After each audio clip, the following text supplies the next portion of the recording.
thinking about what that moment might be. But to me, it's hard to go past the first two moments. One is getting that baggy green cap for Australia back in 1999.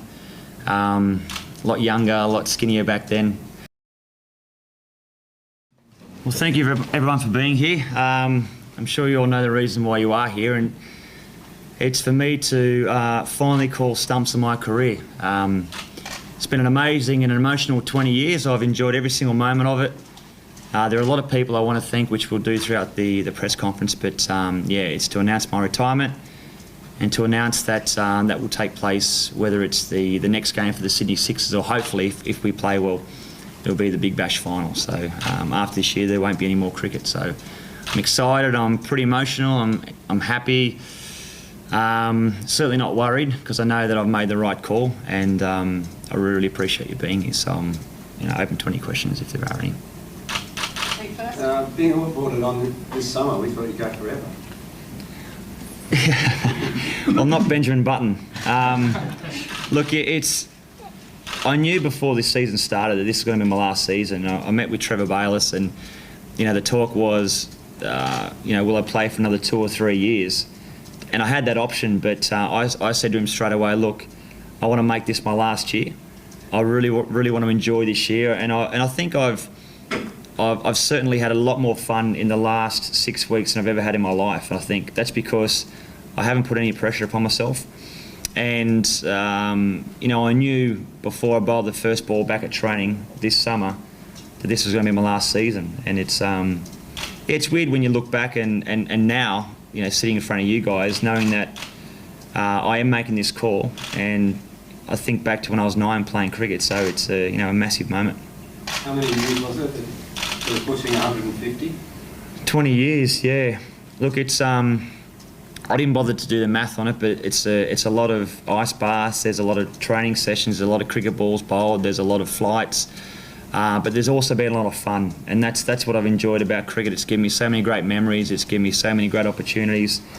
And the game, I love cricket, and I've been lucky enough to play for 20 years, whereas most people mightn't get a year or two. To play for 2 decades at the top level, yeah, really happy. Brett, is there one moment you'll cherish the most above all else?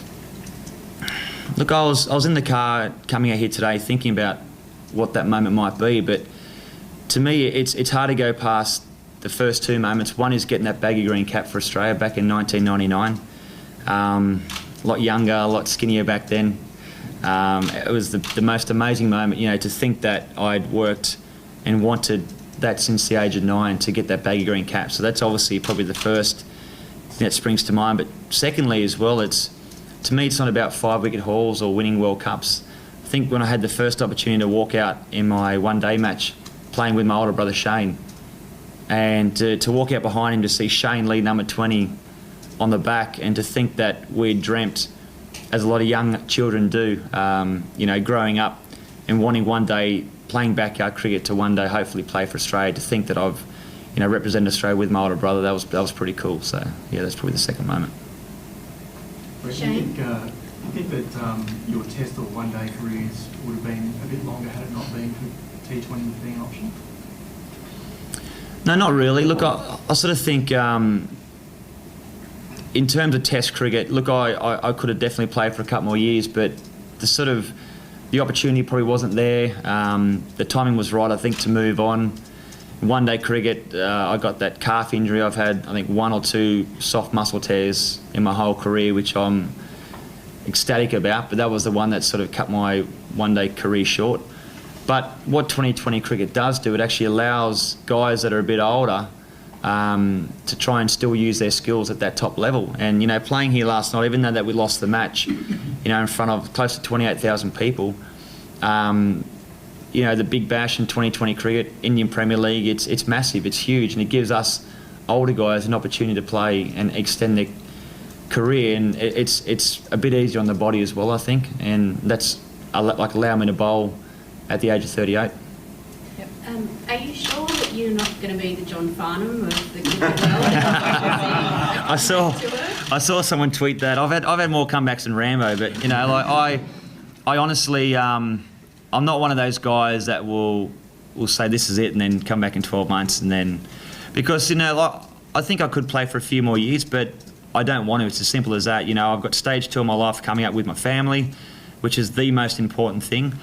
I want to put back into cricket as well, but there won't be any comebacks after this. And look, at 38 too, I've had the pleasure, and what makes me proud is that I'm getting a lot of good feedback from the young guys coming through. I'm trying to help them in the squad.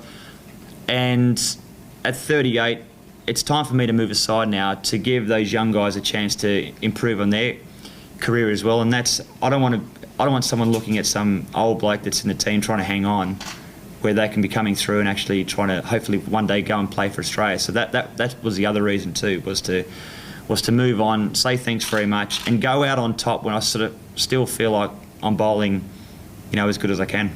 Carly? Is there a full-time acting role for you? We'll have to wait and see to June, I think.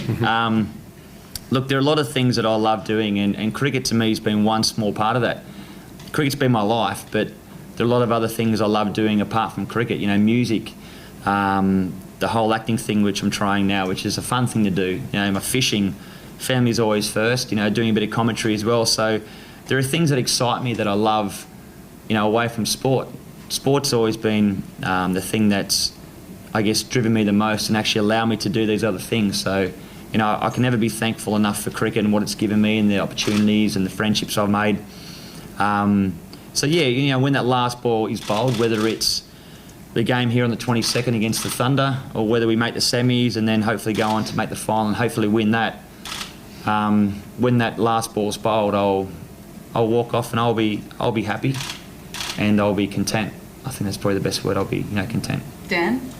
Brett, can you think back in your mind to a spell of bowling that really epitomised, I guess, the thrill of bowling as fast as you could, and the exhilaration of being able to do that?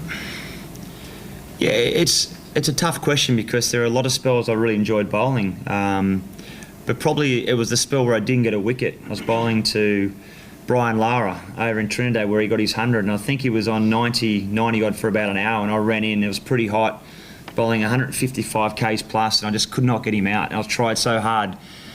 And after that day, he sort of came in and said that was one of the most exciting times that he's had on the test field. So to me, it's those challenges that excite me more than, of course, I love seeing the stumps fly and, you know, the keeper taking that epic catch. But sometimes it's the battle within the battle, and when you're in that moment and when you're out playing against the world's best, as I've had the pleasure to play against, whether it's Sachin Tendulkar or Brian Lara, you can't hear anyone, you can't see anyone in the field, you can't hear the crowd, you can't hear anything. On the flip side, when you're having a shocker, you can hear every comment, and you also read every paper as well. So, Adam?